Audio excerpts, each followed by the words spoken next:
السلام علیکم ورحمۃ اللہ وبرکاتہ۔ درود شریف پڑھ لیں۔ اللہم صل علی محمد وعلی آل محمد کما صلیت علی ابراہیم وعلی آل ابراہیم انک حمید مجید۔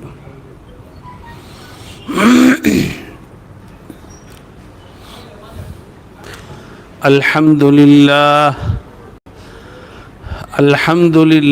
نحمده ونستعینه ونستغفره ونؤمن به ونتوکل علیہ ونعوذ باللہ من شرور انفسنا ومن سیئات اعمالنا من يهده الله فلا مضل له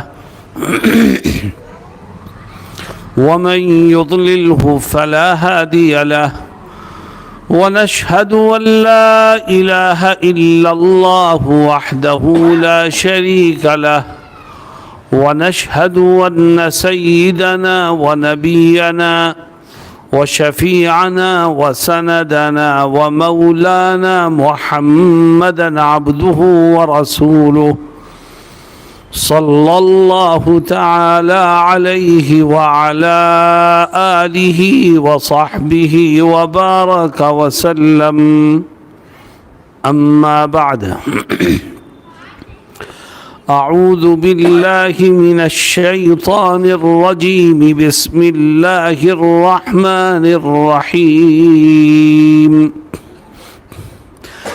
اینما تکونوا یدرککم الموت ولو کنتم فی بروج مشیدہ، صدق اللہ مولانا العظیم۔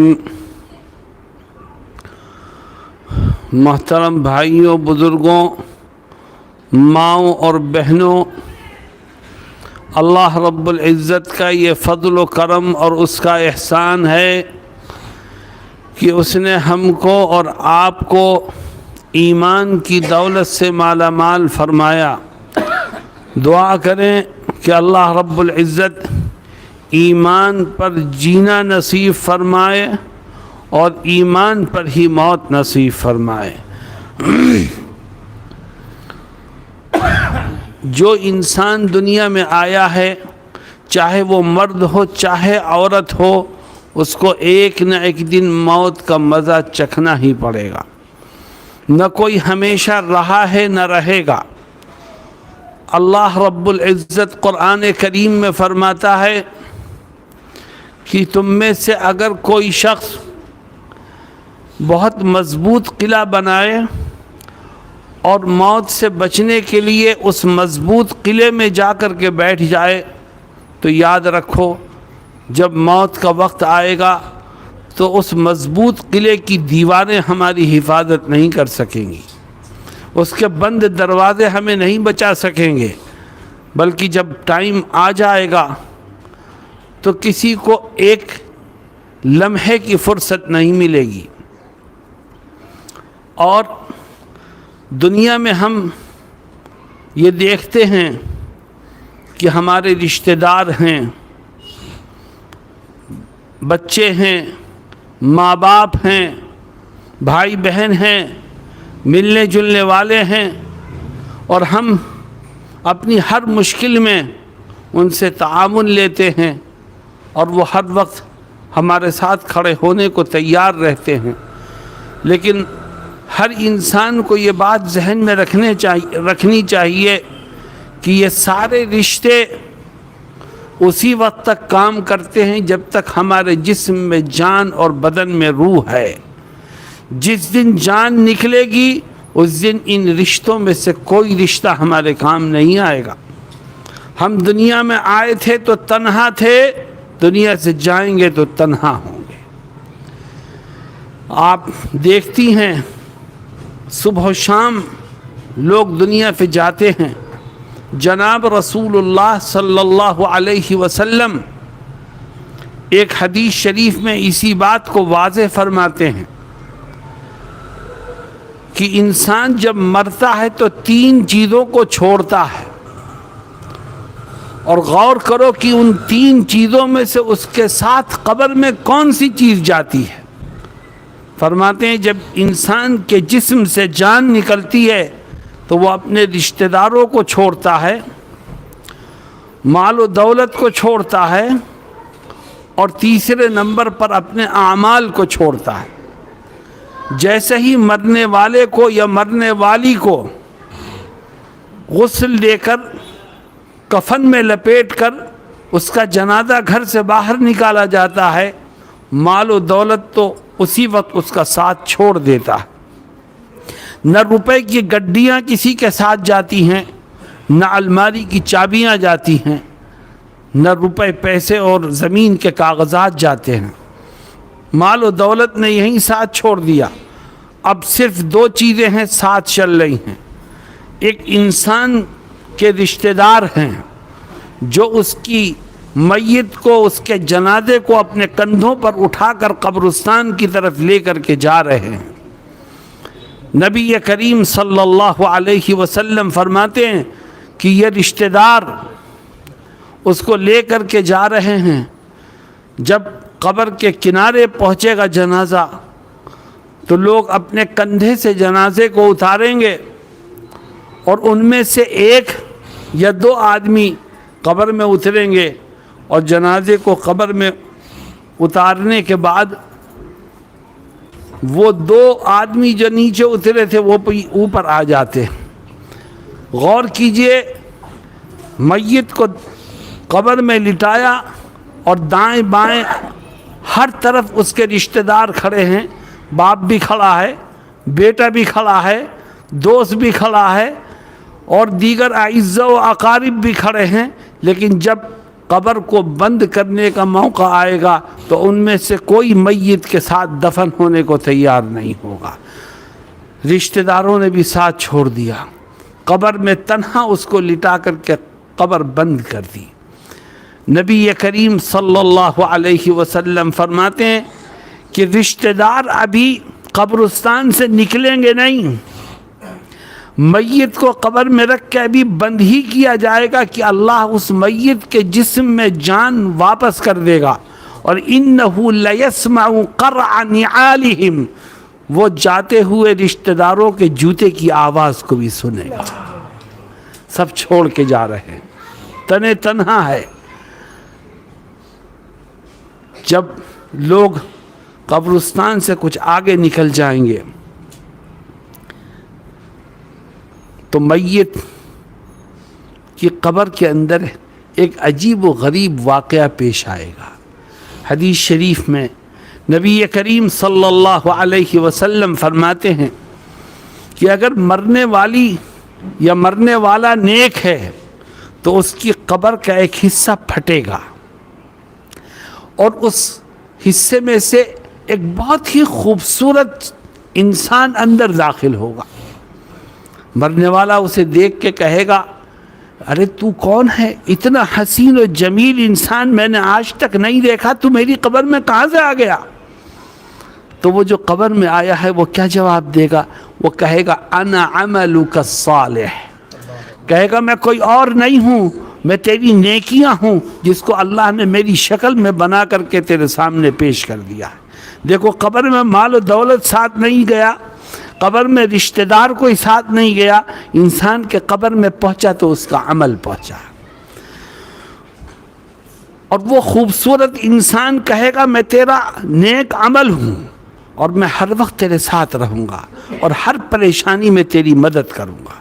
پھر اللہ رب العزت اس مرنے والے کی قبر کو جنت کے باغ میں تبدیل فرما دے گا، تا حد نکاح اس کو کشادہ کر دے گا، اور اس کو روشن اور منور فرما دے گا۔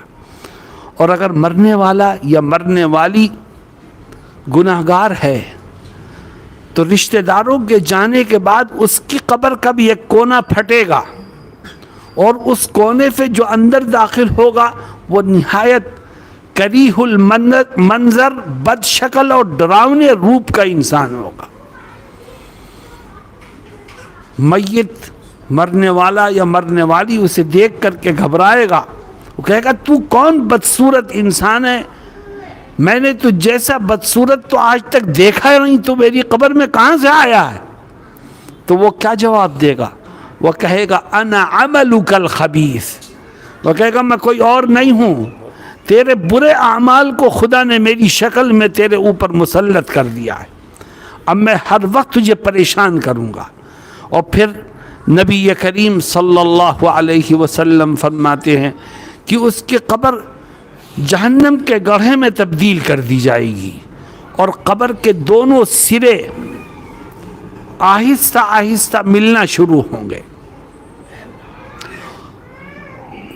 دائیں طرف کی دیوار کھسکے گی اور بائیں طرف کی دیوار بھی کھسکے گی، اور دونوں دیواریں آہستہ آہستہ ملتی چلی جائیں گی، اور آقا فرماتے ہیں کہ دونوں دیواریں اس طرح ملیں گی آپس میں کہ مرنے والے کی ایک طرف کی پسلیاں دوسری طرف کی پسلیوں میں اس طرح گھستی چلی جائیں گی۔ میری ماں اور بہنوں، ہمیں اپنی قبر کی فکر کرنی چاہیے۔ یہ قبر جس میں ہمیں جانا ہے یہ جنت کا باغ بھی بن سکتی ہے، اور یہ قبر جہنم کے گڑھے میں بھی تبدیل ہو سکتی ہے۔ میں آپ سے پوچھتا ہوں، اور ہر مسلمان کے دل میں یہ خواہش ہونی چاہیے، آپ کے دل میں بھی ہوگی، کہ اللہ رب العزت ہماری قبروں کو ہمارے لیے جنت کے باغ میں تبدیل فرمائے اور جہنم کا گڑھا بننے سے حفاظت فرمائے۔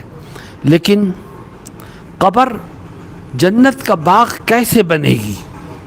صرف دعا کرنے سے نہیں بنے گی، صرف خواہش اور تمنا کرنے سے نہیں بنے گی، بلکہ اس کے لیے ہمیں کچھ جدوجہد کرنی پڑے گی۔ اگر آپ یہ چاہتی ہیں کہ خدا آپ کی قبر کو جنت کے باغ میں تبدیل کرے، تو دنیا کی اس چند روزہ زندگی میں بڑے اہتمام سے 5 کام کیجئے۔ جس ماں اور بہن نے ان 5 کاموں کو انجام دیا، میں اس کو یقین دلاتا ہوں کہ خدا اس کی قبر کو جنت کے باغ میں تبدیل کر دے گا۔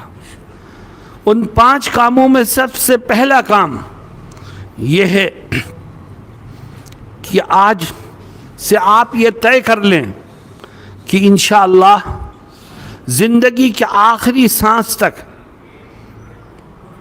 پابندی کے ساتھ روز آنا 5 وقت کی نماز پڑھتے رہیں گے۔ ہماری ماؤں اور بہنوں کو نماز کی طرف سے عام طور پر غفلت کا شکار مانا جا رہا ہے۔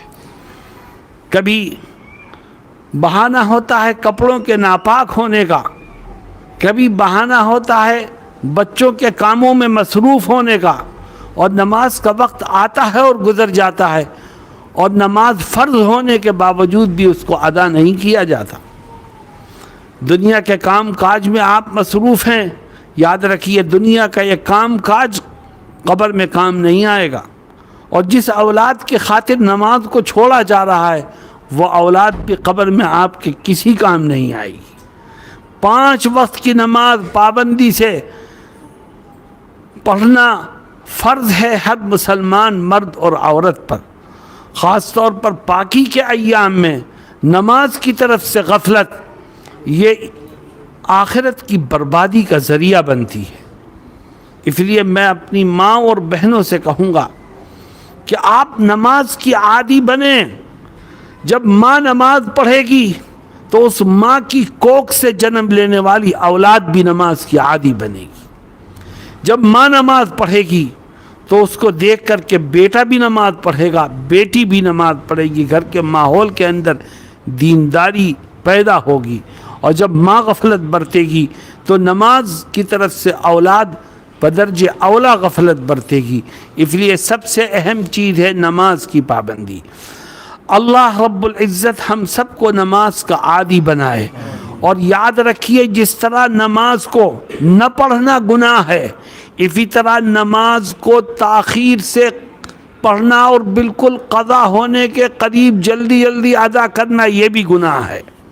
اور نبی کریم صلی اللہ علیہ وسلم ایک حدیث شریف میں منافق کی علامتوں میں سے ایک علامت یہ بیان کرتے ہیں کہ وہ بیٹھا رہتا ہے اور نماز کے وقت کو گزرنے دیتا ہے، اور جب بالکل آخری وقت آتا ہے تو جلدی سے جس طرح کوے ٹھونگے مارتا ہے ایسے جلدی جلدی نماز پڑھتا ہے۔ آج ہماری ماؤں بہنوں کا یہی حال ہو گیا ہے۔ اس لیے نماز کا اہتمام کریں اور وقت پر نماز صحیح انداز پر پڑھنے کی کوشش کریں۔ اللہ رب العزت ہم سب کو نماز ادا کرنے، وقت پر اس کو پڑھنے اور اہتمام کے ساتھ اس کو پابندی سے ادا کرنے کی توفیق عطا فرمائے۔ دوسرا کام، میری ماں اور بہنوں، اگر یہ چاہتی ہو کہ اللہ رب العزت تمہاری قبر کو جنت کے باغ میں تبدیل کرے تو ایک دوسرا کام کرو، اور وہ دوسرا کام یہ ہے کہ آج سے طے کرو کہ زندگی کے آخری سانس تک ہمیشہ ہم اپنی زبان کو قابو اور کنٹرول میں رکھیں گے۔ یہ زبان جو قینچی کی طرح چلتی ہے، یاد رکھو یہ انسان کی نیکیوں کو بربادی کے گھاٹ اتار دیتی ہے، اور آج ہمارے گھروں میں ماں اور بہنیں اس کا خیال نہیں رکھتی، جس کو جو چاہا منہ میں آیا وہ کہہ دیا۔ حالانکہ زبان کا گناہ انسان کی نیکیوں کو بربادی کے گھاٹ اتار دیتا ہے۔ جناب رسول اللہ صلی اللہ علیہ وسلم ایک مرتبہ مسجد نبوی میں تشریف فرما تھے۔ لوگوں نے آپ کے سامنے ایک خاتون کا تذکرہ کیا اور کہا کہ اے آقا، ہمارے محلے میں ایک خاتون ہے، وہ بڑی دیندار ہیں، نمازیں بھی بہت پڑھتی ہیں، روزے بھی رکھتی ہیں، صدقہ خیرات بھی کرتی ہیں، لیکن ایک گناہ ہے جو ان سے صادر ہوتا ہے، وَلَكِنَّهَا تُؤْذِي جِيرَانَهَا بِلِسَانِهَا۔ وہ گناہ یہ ہے کہ وہ اپنی زبان سے اپنی پڑوسن کو تکلیف پہنچاتی ہے۔ زبان قابو میں نہیں ہے، کبھی لڑائی ساس سے ہو رہی ہے، کبھی لڑائی دیورانی سے ہو رہی ہے، کبھی جٹھانی سے ہو رہی ہے، کبھی شوہر سے ہو رہی ہے، زبان قابو ہی میں نہیں ہے۔ وَلَكِنَّهَا تُؤْذِي جِيرَانَهَا بِلِسَانِهَا۔ جناب رسول اللہ صلی اللہ علیہ وسلم جواب میں کیا کہتے ہیں؟ فرماتے ہیں ہی فی النار، فرماتے ہیں اس کی نمازیں بہت، اس سے روزے بہت، اس کا صدقہ خیرات بہت، لیکن چونکہ اس کی زبان قابو اور کنٹرول میں نہیں ہے، اس لیے اللہ اس کی تمام نیکیوں کو ضائع کر کے کل اس کو جہنم میں جھونک دے گا۔ پھر اللہ کے نبی صلی اللہ علیہ وسلم کے سامنے ایک دوسری خاتون کا تذکرہ ہوا، اور صحابہ نے کہا کہ حضور، ہمارے ہاں ایک خاتون ہے جو نمازیں صرف فرض پڑھتی ہے، بہت نمازیں نہیں پڑھتی، بہت روزے نہیں رکھتی، رمضان کے روزے رکھتی ہے، بہت صدقہ خیرات نہیں کرتی، زکوٰۃ وکات دے دیتی ہے تھوڑی بہت، لیکن اس میں ایک خوبی ہے۔ آپ نے فرمایا کیا؟ صحابہ نے کہا وَلَكِنَّهَا لَا تُؤْذِي جِيرَانَهَا بِلِسَانِهَا۔ اس میں خوبی یہ ہے کہ وہ کبھی بھی اپنی زبان سے اپنی پڑوسن کو تکلیف نہیں پہنچاتی۔ جناب رسول اللہ صلی اللہ علیہ وسلم فرماتے ہی فی الجنتی، فرماتے ہیں اس کی نمازیں کم ہیں، اس کے روزے کم ہیں، اس کے صدقہ خیرات کم ہیں، لیکن چونکہ یہ اپنی زبان کو قابو اور کنٹرول میں رکھتی ہے اور کسی کو تکلیف نہیں پہنچاتی، اس لیے خدا اس کے تھوڑے سے اعمال کو بھی قبول کر کے اس کو کل جنت میں ٹھکانہ نصیب فرمائے گا۔ اس لیے میری ماں اور بہنوں، آؤ ہم طے کریں کہ ہم اپنی زبان پر کنٹرول کریں گے۔ کوئی کچھ کہے تو آدمی کو غصہ آتا ہے فوراً، اور یہ چاہتا ہے میں اس کا جواب دوں، لیکن یہی وقت ہوتا ہے صبر کرنے کا، ہمت کرنے کا، حوصلے سے کام لینے کا۔ آپ صبر کر کے زبان بند کرو، آپ کی طرف سے اللہ بدلہ لے گا، آپ کو اللہ اس کا اجر و ثواب عطا فرمائے گا، اور آپ کے نام اعمال میں خدا کی خوشنودی لکھ دی جائے گی۔ اللہ رب العزت ہم سب کو اپنی زبانوں کو قابو اور کنٹرول میں رکھنے کی توفیق عطا فرمائے۔ تیسرا کام، اگر آپ یہ چاہتی ہیں کہ اللہ رب العزت آپ کی قبر کو جنت کے باغ میں تبدیل کرے تو ایک تیسرا کام کیجیے، وہ تیسرا کام یہ ہے کہ آج سے طے کر لو کہ انشاءاللہ زندگی کے آخری سانس تک ہمیشہ اپنی رشتہ داریوں کو، خونی رشتوں کو اور اقارب اور عزیز جو لوگ ہیں ان سے جو ہمارا تعلق ہے خونی، ہم زندگی کے آخری سانس تک اس خونی رشتے کو باقی رکھیں گے، کبھی توڑنے نہیں دیں گے۔ دیکھو خونی رشتے ٹوٹ رہے ہیں اگر تو ہم مجرم ہیں، خدا کے ہاں ہماری پکڑ ہوگی۔ اور بہت سے گھروں میں خونی رشتے ٹوٹتے ہیں تو صرف عورت کی نافہمی، کم فہمی اور بے عقلی کی وجہ سے ٹوٹتے ہیں۔ رشتہ داریاں بکھر جاتی ہیں، گھر میں ایک دوسرے کے خلاف نفرتیں دلوں میں جنم لیتی ہیں، اور لوگ بھائی بھائی سے ملنے کو تیار نہیں، بھائی بہنوں سے ملنے کو تیار نہیں، اور بیچ میں ایک عورت دخل دے کر کے ان خونی رشتوں کو آپس میں جڑنے نہیں دیتی۔ یہ ایک ایسا گناہ ہے جو اللہ کے ہاں بڑا ناپسندیدہ ہے۔ غور کیجئے آپ کی یہ خونی رشتے کس نے بنائے ہیں؟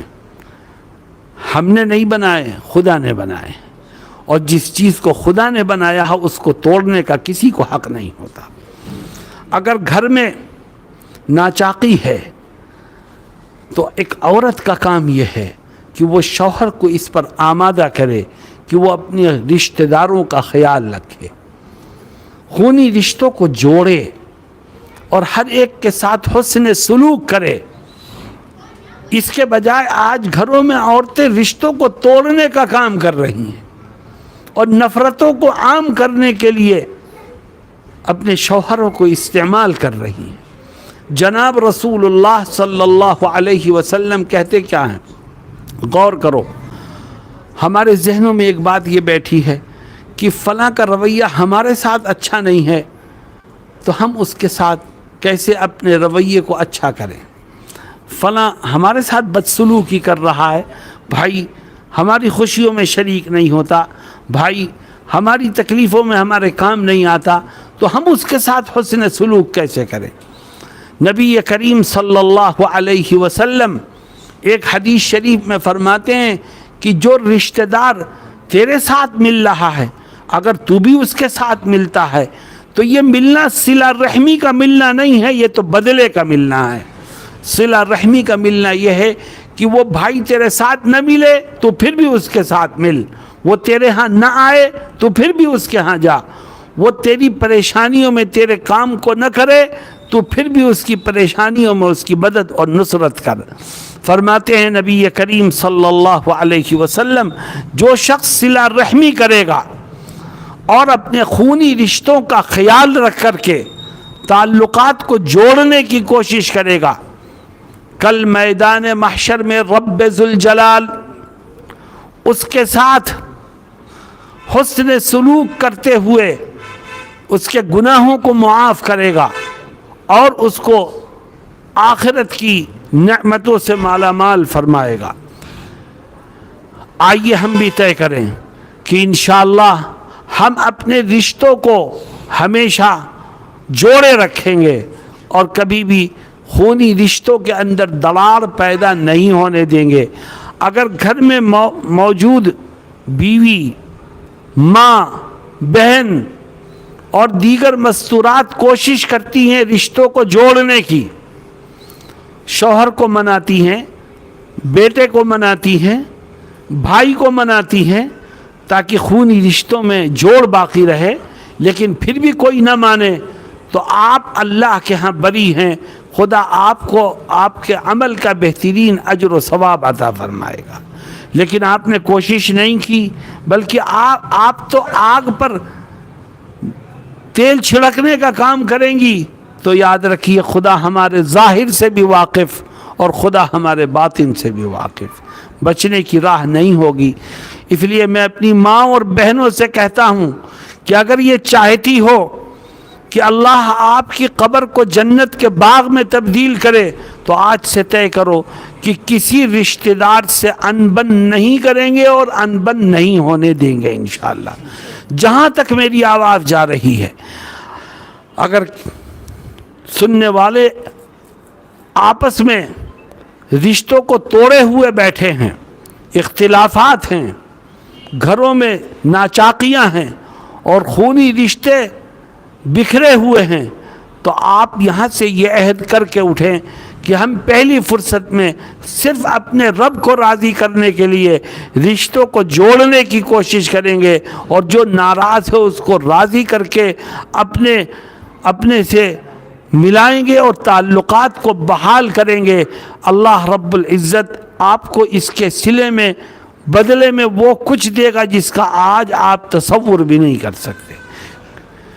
میری ماؤں اور بہنوں، میں نے کہا تھا کہ اگر یہ چاہتی ہو کہ اللہ رب العزت آپ کی قبر کو جنت کے باغ میں تبدیل کرے، تو آپ کو 5 کام کرنے ہیں۔ ان 5 کاموں میں سے کتنے کام آ گئے بھائی؟ 3 کام آ گئے ہیں۔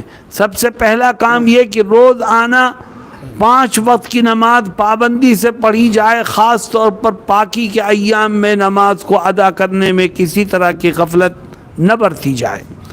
دوسرا کام یہ کہ ہمیشہ اپنی زبان کو قابو اور کنٹرول میں رکھو، کبھی زبان سے کسی کو تکلیف مت پہنچاؤ۔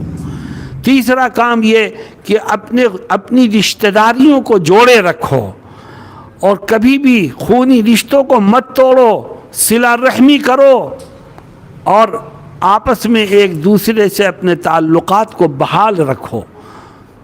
چوتھا کام، اگر آپ یہ چاہتی ہیں کہ خدا آپ کی قبر کو جنت کے باغ میں تبدیل کرے، تو ایک چوتھا کام کریں، اور وہ چوتھا کام یہ ہے کہ آج سے طے کریں کہ انشاءاللہ زندگی کے آخری سانس تک ہمیشہ پردے کا بھرپور خیال رکھیں گے۔ آج بے پردگی عام ہو رہی ہے مسلمانوں میں، اور ہماری بچیاں جوان ہو رہی ہیں، 15 سال سے پہلے بچیاں جوان ہو رہی ہیں، اور ہم دیکھتے ہیں کہ بچی جوان ہونے کے باوجود بے پردہ پھر رہی ہے، مگر ہماری پیشانی پر بل بھی نہیں پڑتا۔ ہم کہتے ہیں وہ تو بچی ہے، ماں باپ کی نظر میں بچی ہے، لیکن وہ حقیقت میں جوان ہو چکی ہے۔ شریعت کی نظر میں اس کے اوپر پردہ لازم اور فرض ہے۔ اگر بچے اور بچی گناہوں کی طرف چل رہے ہیں اور ماں باپ طاقت ہونے کے باوجود، جوان ہونے کے باوجود، روکنے پر قدرت رکھنے کے باوجود ان کو گناہوں سے نہیں روک رہے ہیں، تو اللہ رب العزت قرآن میں کہتا ہے کہ ان کے گناہوں میں آپ بھی برابر کے مجرم ہیں۔ یا ایھا الذین آمنوا قوا انفسکم واہلیکم نارا، اے ایمان والو تم خود بھی جہنم سے بچو اور اپنی آل اولاد کو بھی جہنم سے بچاؤ۔ آج بے پردگی عام ہو رہی ہے، اور یہ موبائل چلا ہے، ملٹی میڈیا موبائل، اس کو نیٹ سے کنیکٹ کرو، جو چاہو دیکھو، جو چاہو سنو۔ آج ہماری بچیوں کے اندر یہ ایک ایسا زہر پھیل رہا ہے جس کی وجہ سے گھر برباد ہو رہے ہیں۔ نامحرموں کی تصویریں موبائل پر بیٹھ کر کے بچیاں دیکھ رہی، اور وہ تمام پروگرام دیکھ رہی ہیں کہ جس کی وجہ سے ان کے جذبات، ان کی سوچ، ان کی فکر خراب ہو رہی ہے، اور نہ ماں کو فکر ہوتی ہے نہ باپ کو فکر ہوتی ہے۔ بڑے بڑے قیمتی موبائل لا کے بچیوں کے ہاتھوں میں پکڑا دیے جاتے ہیں۔ یہ معاشرے کی تباہی اور بربادی کس حد تک جا رہی ہے۔ آج ہماری بچیاں غیروں کے ساتھ بیٹھ کر کے پڑھ رہی ہیں، ہمیں اس کی فکر نہیں۔ اگر بچیوں کو نہیں پڑھائیں گے تو جاہل رہ جائیں گی۔ بچی جاہل رہ جائے لیکن ایمان اور دین کے ساتھ دنیا پہ چلی جائے، یہ بہتر ہے اس تعلیم سے کہ جس کے ساتھ بے حیائی آتی ہو، بددینی آتی ہو، خدا کے حکم سے کھلواڑ کرتی ہو بچی۔ اس تعلیم سے بہتر ہے جاہل رہے مگر اپنے ایمان کی حفاظت کر کے دنیا سے چلی جائے۔ میں مردوں سے بھی کہوں گا کہ تعلیم کا آج کل چلن ہے اور ہونا چاہیے۔ بچیوں کی تعلیمی ادارے مسلمانوں کو اپنے کھولنے چاہیے، جہاں اسلامی ماحول میں تعلیم کا نظم ہو۔ آج سرکاری اسکولوں میں کہا جا رہا ہے کہ حجاب پہن کے مت آؤ، مسلمانوں ہمیں اور آپ کو یہ کہنے کا کوئی حق نہیں ہے کہ ہم حجاب پہنا کے بھیجیں گے. تمہیں حجاب پہنانا ہے تو اپنے اسکول کھولو, اپنے تعلیمی ادارے کھولو, کیوں نہیں کھولتے؟ ہم دوسروں کے ہاتھوں میں کھیلتے رہیں گے اور اسی طرح سے در در کی ٹھوکریں کھاتے رہیں گے تو یاد رکھیے نہ ہمارا ایمان محفوظ رہے گا, نہ ہماری بچیوں کا ایمان محفوظ رہے گا. اس لیے میں ماؤں بہنوں سے کہوں گا کہ پردے کا خاص اہتمام کریں, بچیوں کو ملٹی میڈیا موبائل نہ دیں اور ان کی ہر طرح سے نگرانی کریں کہ وہ اس کا مس یوز تو نہیں کر رہی ہیں, ورنہ پھر سر پکڑ کر کے رونے سے کوئی فائدہ نہیں ہوگا. اللہ رب العزت قرآن کریم میں پردے کی اہمیت کو بیان کرتا ہے. دیکھو اس امت کا سب سے مقدس گروہ ہے صحابہ کرام کا گروہ. صحابہ کے بعد بڑے سے بڑا عالم, بڑے سے بڑا متقی, بڑے سے بڑا بزرگ صحابہ کے جوتے کی گرد کو بھی نہیں پہنچ سکتا. سب سے مقدس گروہ صحابہ کا. اور امت میں سب سے پاک باز گروہ امہات المؤمنین کا. تو ایک طرف امہات المؤمنین ہے, دوسری طرف صحابہ کرام ہیں, اور اللہ کیا کہتا ہے؟ فرماتا ہے وَإِذَا سَأَلْتُمُوهُنَّ مَتَاعًا فَاسْأَلُوهُنَّ مِنْ وَرَاءِ حِجَابٍ. اللہ کہتا ہے جب تم امہات المؤمنین کے گھروں میں جاؤ اور ان سے کچھ مانگنا تمہارے لیے ضروری ہو جائے تو سامنے جا کے مت مانگنا, بے پردگی کے ساتھ ان کے سامنے مت کھڑے ہو جانا, بلکہ مانگنا ہو تو پردے کے پیچھے کھڑے ہو کے مانگنا. یہ پردے کا حکم صحابہ کو اور امہات المؤمنین کو دیا جا رہا ہے جو ساری امت کی مائیں ہیں. میرے بھائی, تو ہماری اور آپ کی کیا حیثیت ہے؟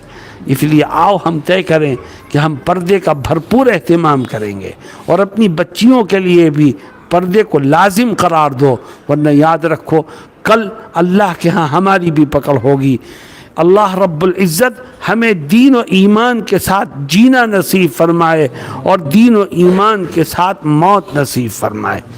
آخری چیز, میری ماں اور بہنوں, اگر آپ یہ چاہتی ہیں کہ اللہ رب العزت آپ کی قبر کو جنت کے باغ میں تبدیل کر دے, تو ایک عمل ہے جو میں بتاتا ہوں آخر میں, اس عمل کو بڑے اہتمام سے کیجئے, اور وہ یہ ہے کہ آپ طے کیجئے کہ انشاءاللہ مجھے روز آنا قرآن کریم کا کچھ نہ کچھ حصہ تلاوت کرنا ہے. آج تلاوت کی آوازیں گھروں سے آنا بند ہو گئی ہیں. عورتیں موبائل لے کے بیٹھ جاتی ہیں, کبھی ارطغرل سن رہی ہیں, کبھی کوئی اور پکچر دیکھ رہی ہیں, کبھی کوئی اور ڈرامہ سن رہی ہیں, اور اللہ کے کلام پر گرد کی تہیں جمتی رہتی ہیں. ہمیں پڑھنے کا اور کھول کر کے بیٹھنے کا موقع نہیں ملتا. میں اپنی ماں اور بہنوں سے کہتا ہوں کہ کل قبر میں یہ قرآن ہی ہمارے کام آئے گا. کہیں سورہ ملک آ کے کھڑی ہو جائے گی, کہیں سورہ رحمان آ کے کھڑی ہو جائے گی, کہیں سورہ بقرہ آ کے ہماری مدد کو کھڑی ہو جائے گی. اور قبر میں وہاں جہاں کوئی مدد کرنے والا نہیں ہوگا, خدا اپنے کلام کے ذریعے سے ہمارے لیے مدد کی راہوں کو کھول دے گا. اس لیے میں آپ سے یہ درخواست کرتا ہوں کہ طے کیجئے کہ مجھے روزانہ قرآن کریم کا ایک پارہ پڑھنا ہے. ایک پارہ مشکل ہو آدھا پارہ, آدھا پارہ مشکل ہو پاؤ پارہ, مگر ایک متعینہ مقدار ہو, روز پڑھو اور جتنا پڑھو اس پر نشان لگاؤ. اس کا فائدہ کیا ہوگا؟ جتنا روز پڑھو گی نشان لگاؤ گی تو انشاءاللہ 2 مہینے 3 مہینے 4 مہینے میں جا کر آپ کا ایک قرآن مکمل ہوتا رہے گا, اور آپ کی قبر میں روشنی اور نور کی تیاری ہوتی چلی جائے گی. اللہ رب العزت قرآن کی برکت سے آپ کی قبر کو جنت کے باغ میں تبدیل کر دے گا. اس لیے میں اپنی ماں اور بہنوں سے 5ویں درخواست یہ کرتا ہوں کہ آج سے طے کرو کہ روز آنا صبح شام تھوڑا سا وقت نکال کر ہم قرآن کریم کی ایک مخصوص مقدار کو پڑھیں گے, روزانہ اللہ کے کلام کی تلاوت کریں گے. جو قرآن کی تلاوت کرتے کرتے دنیا سے جائے گا اللہ اس کی قبر کو جنت کے باغ میں تبدیل کر دے گا۔ میری ماں اور بہنوں، میں کہتا رہوں آپ سنتی رہیں، اس سے کچھ حاصل ہونے والا نہیں ہے۔ جو میں نے 5 باتیں بتائی ہیں اس کو مضبوطی سے تھام لو، دل پر اس کو نقش کر لو اور آج سے اس پر عمل شروع کر دو، کیونکہ موت کا کچھ پتہ نہیں۔ ہمیں نہیں پتہ کہ ہم کل صبح کا سورج دیکھ سکیں گے یا نہیں دیکھ سکیں گے۔ ہم نے ارادہ کیا عمل کا، اللہ رب العزت ارادے پر بھی اجر و ثواب ہمارے نام اعمال میں تحریر کرنا شروع فرما دے گا۔ اس نے ہمیں زندگی دی، ہم عمل کریں گے۔ زندگی نہیں ملی تو ہمارے ارادے پر ہی خدا کے ہاں سے خیر کا فیصلہ ہوگا اور انشاءاللہ نجات ہمیں ملے گی۔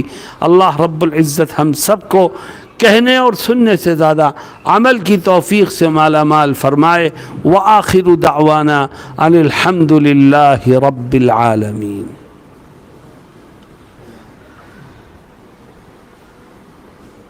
دعا کر لو بھائی۔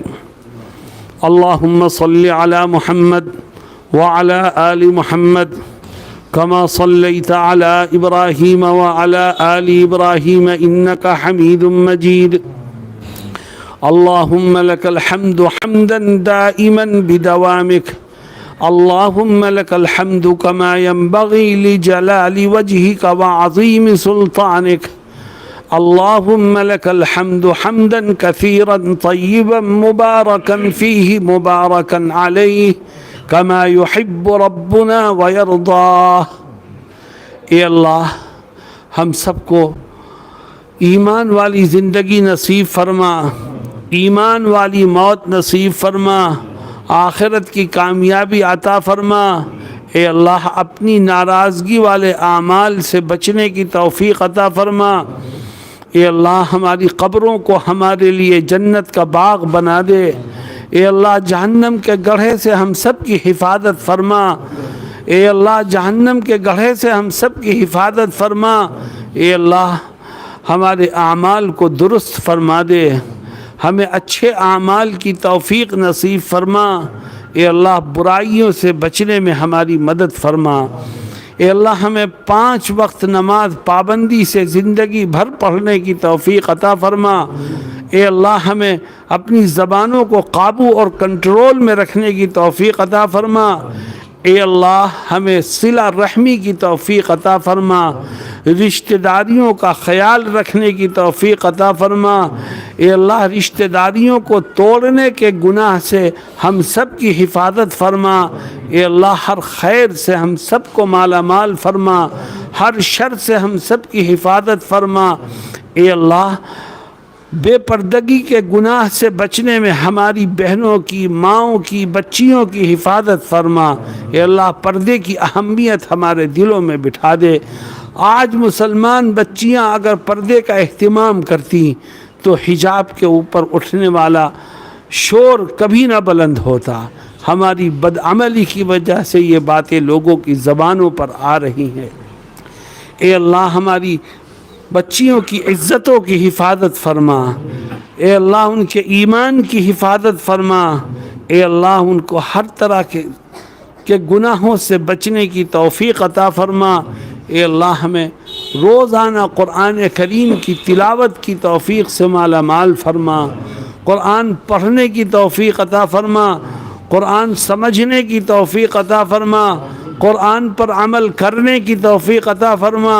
اے اللہ جتنی مائیں بہنیں بیٹھی ہیں جن کے سامنے ابھی گفتگو کی گئی ہے، اے اللہ ان کے آنے کو قبول فرما، ان کے سننے کو قبول فرما، سب کے لیے عمل کی راہ کو آسان فرما اور اپنی نیک بندوں اور بندیوں میں ہم سب کو شامل فرما۔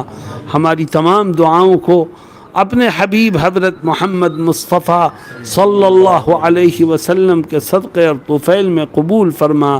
سبحان ربک رب العزت عما یصفون وسلام علی المرسلین والحمد للہ رب العالمین برحمتک۔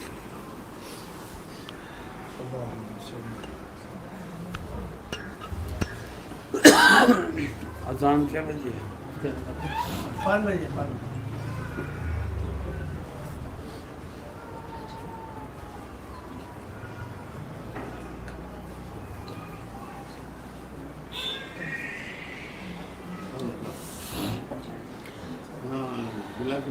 چلے گئے ادھر چلو صاحب کے یہاں سے بڑے بھائی کے ہم